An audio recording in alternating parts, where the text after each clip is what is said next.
So gotcha means I'm gonna hold your collar and potentially you're gonna clip on a lead or put a harness on. It is telling your dog that you're about to restrain them, and it's a very important life skill in knowing that humans can touch your neck, they might grab your collar, and it's not such a bad thing. So we're diluting the times where we have to hold the puppy by the collar and either move them or move them away from something they're about to eat, or maybe we go to clip the lead on and our puppy starts wiggling and going crazy. Another scenario is that when you call a dog to come and they're having fun, they might come to you, but there's no way they want to be clipped back on the lead. They almost take a step back, like, no way, I'm not coming close to you. So gotcha is going to help bring your dog into your space, and you're going to be repeating this throughout the day so that it becomes second nature. And finally, another important reason for gotcha is it helps desensitize your dog to having someone approach their neck or their collar. And this can really help in situations where your puppy's really amped up, whether they're playing or maybe in a scuffle as they get older with another dog, that when a human hand touches the collar, it actually diffuses behavior rather than adds more emotion to the situation.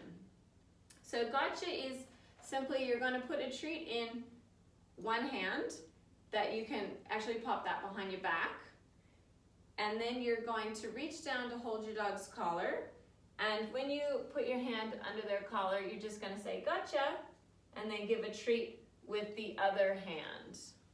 Okay, so we'll move a little bit closer so you can see that. Jack, come. Touch.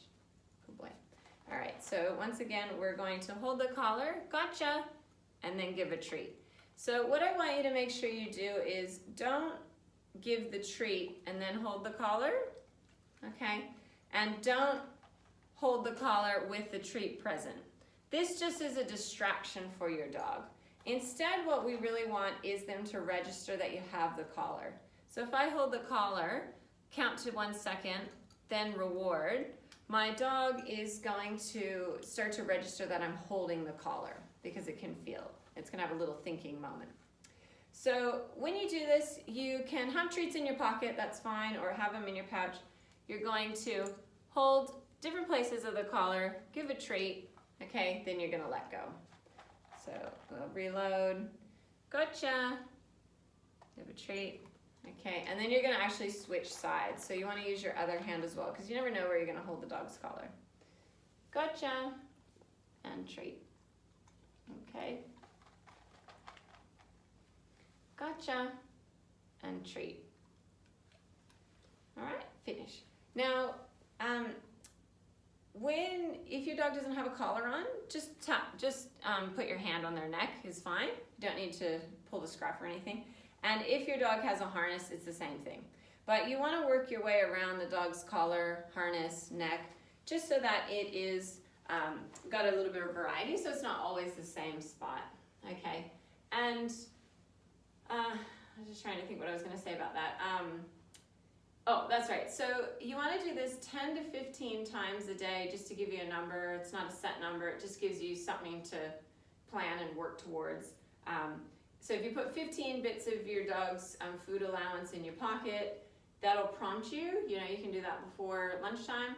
And you can just randomly go up to your dog when they're not expecting, gotcha, give a treat, okay, and then you can say finish if you're just doing a one-off. If you're doing a little training session where you're really focused, it's fine to do a few in a row. There's no problem with that. But you want to look for those one-offs that are not scary or startling, but just a little bit of a surprise, something that your dog wasn't expecting. It'll also add value to you because it shows that you may be rewarding even if you don't have your treat pouch on, or it's not really obvious that you have treats, okay? So that's gotcha. And once